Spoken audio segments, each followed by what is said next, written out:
Today we are testing Cygor Brown by Citadel Warhammer. Timmy's been giving me googly eyes all day. I think he's developed Stockholm Syndrome. Anyway, straight away this is a relatively thick and heavily pigmented contrast paint. It needs a little bit of work to move around the model, but it's certainly not one of the worst to use. Colorways, we're getting a very dark, muddy brown, and the coverage is incredibly strong. There's very little difference between the raised areas and the recesses while it's wet, so we're not getting much of a contrast effect at this stage at all.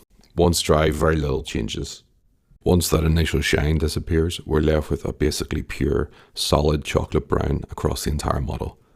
The only contrast effect to speak of is subtle, with a bit of a brighter yellowish brown effect on the highlights, but there's very little in the way of recess shading, it's just brown.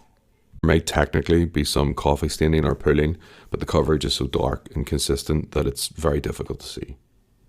As a contrast paint, I'm not really sure this does what you'd expect it to, but overall it has good coverage and a potentially useful color. Do you use this one? Let me know in the comments.